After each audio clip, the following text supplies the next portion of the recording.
أعوذ بالله السميع العليم من الشيطان الرجيم. بسم الله الرحمن الرحيم. الحمد لله الذي أنزل على عبده الكتاب ولم يجعل له عوجا، والصلاة والسلام على محمد الموحى إليه من ربه نون والقلم وما يسطرون. أما بعد. Assalamualaikum warahmatullahi wabarakatuh. Terima kasih kepada dua orang MC kita yang menceriakan pagi kita pada hari ini.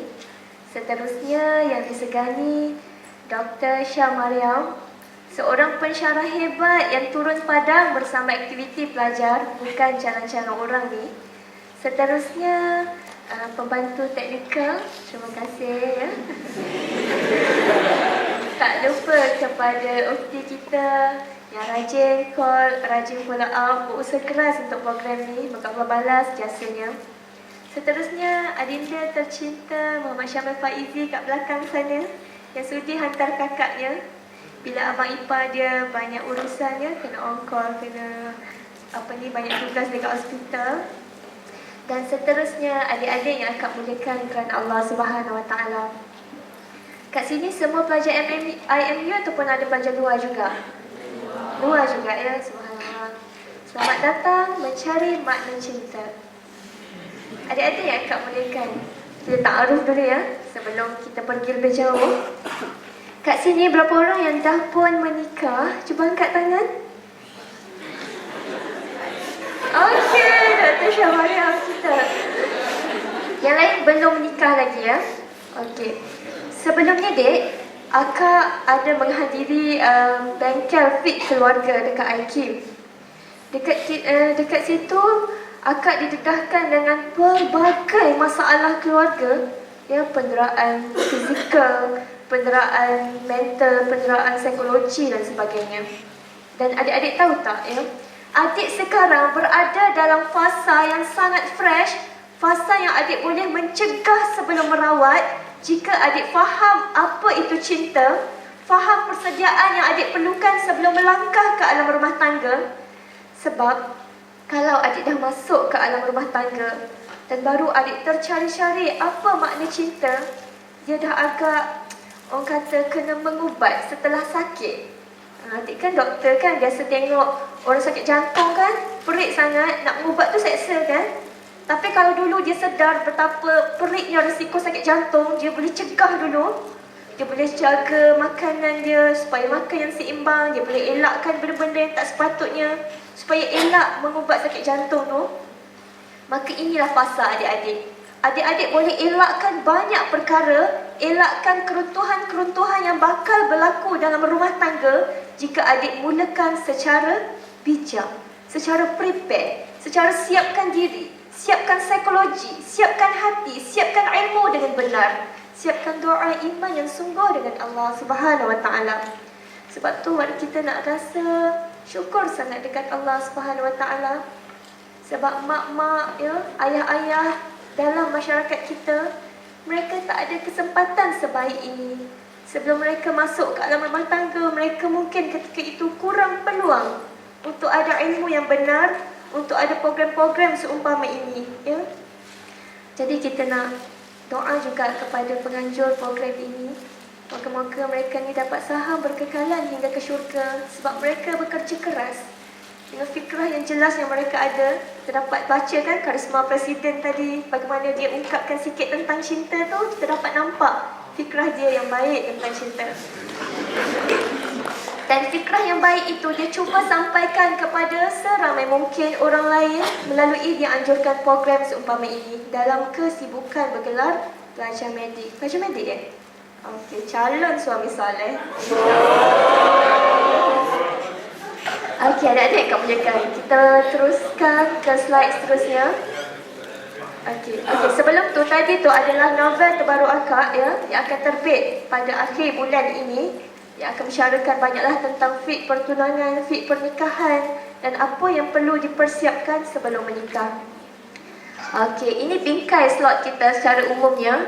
Mula kita akan bicarakan tentang definisi cinta, kaedah-kaedah cinta, perspektif psikologi tentang cinta, beza antara fitnah dan juga barakah, serta apa itu jodoh dan takdir daripada pandangan Al-Quran dan Al-Hadis.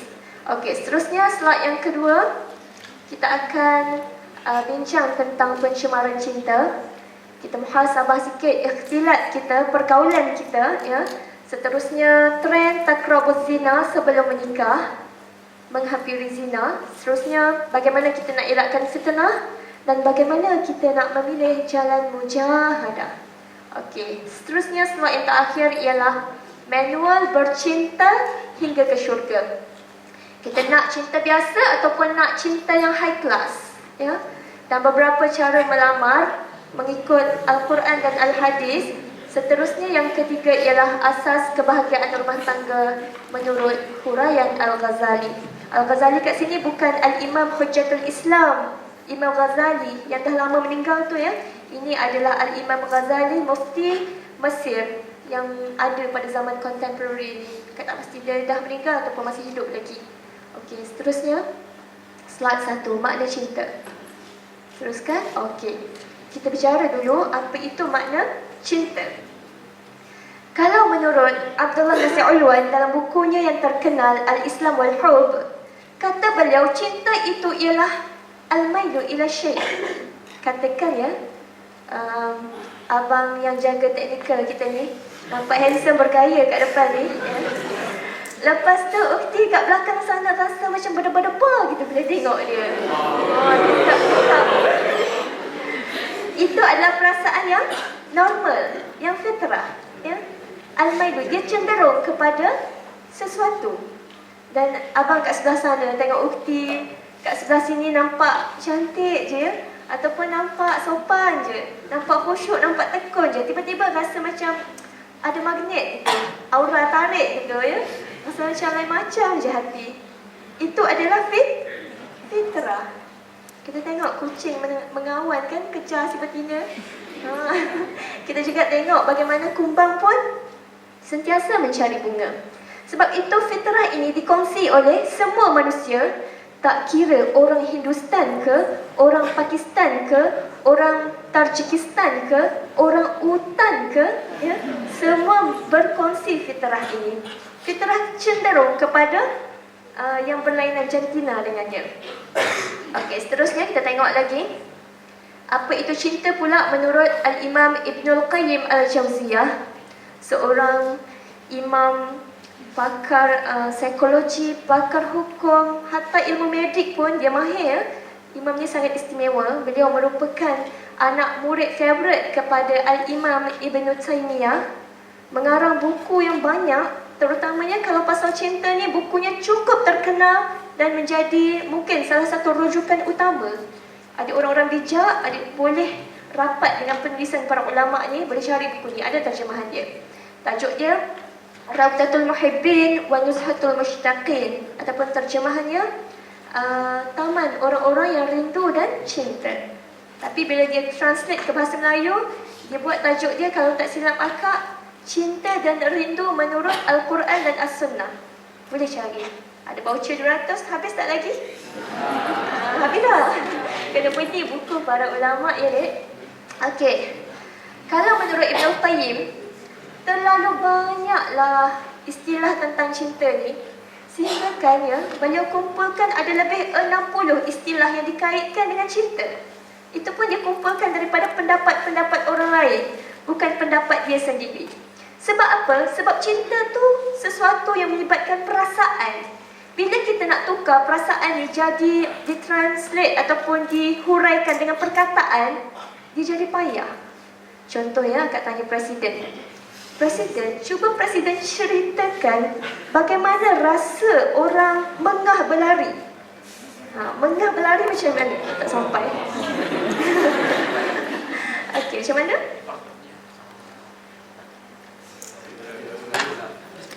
Tercungak-cungak? Macam mana tu tercungak-cungak? Okey.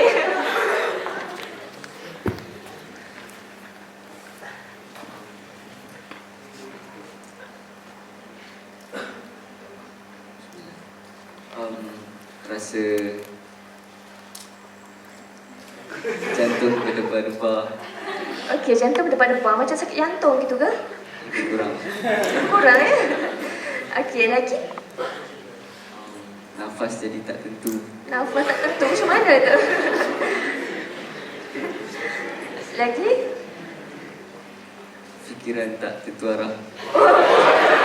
Macam lari fikiran tak tentu arah ya? Sebab dia tengah fikir nak lari ke mana. Oh, okey. Adik tengok ya, terima kasih atas jawapan tu. Kita nak ceritakan benda yang berbentuk kita rasa mengah berlari dalam bentuk perkataan. Payah tak payah? Kalau orang dengar apa yang Presiden rasa tu ya, fikiran kita semua akan jadi rasa yang pelbagai dia punya definisi tu. Orang ni rasa macam lain, orang ni sebab dia pun berlari semput-semput je kan, dia rasa macam lain. So benda tu susah kita nak translate hinggalah adik rasa sendiri benda tu. Adik terus berlari laju-laju keliling dewan ni, baru rasa dia macam mana. Faham tak maksud akak ya? Begitulah payahnya para ulama ya, dia nak definisikan apa itu makna cinta. Sebab cinta ni sesuatu yang kita rasa, bukan satu yang kita sebutkan semata-mata. Tapi dengan kodrat manusia seberterbatas ni, ulama cubalah letakkan 60 istilah ni berkenaan dengan cinta. Dan daripada 60 istilah ini, Al-Imam Ibnul Qayyim Al-Jauziyah dia bahagikan kepada 3 kategori. Ya, 3 kategori. Seolah-olahnya macam ni 10 yang pertama daripada kategori yang pertama, 10 istilah yang kedua daripada kategori yang kedua. Begitulah seterusnya ibarat kata ya. Okey, ni teori sikit dulu. Kategori yang pertama tentang cinta ialah, kata Al-Imam Ibnul Qayyim Al-Jauziyah, cinta itu ibarat singa dan pedang. Bila sebut singa dan pedang ni, apa yang kita rasa? Presiden Syria nama apa? Presiden Bashar Assad. Lion. Macam kuat kan? Kim Fahad. Apa maksud Kim Fahad? Harimau kumbang. Ini semua digambarkan dengan sesuatu berbentuk keberanian, kuat, gagah, hebat ya. Okey. Kalau kita gambarkan cinta sebagai singa dan pedang, ini adalah satu bentuk gambaran yang menunjukkan cinta itu ada kuasa, hebat, kuat, gagah, ada tenaga ya. Dan cinta sebegini dia boleh menjadikan orang miskin menjadi kaya, orang hina menjadi mulia, orang melarat menjadi terhormat.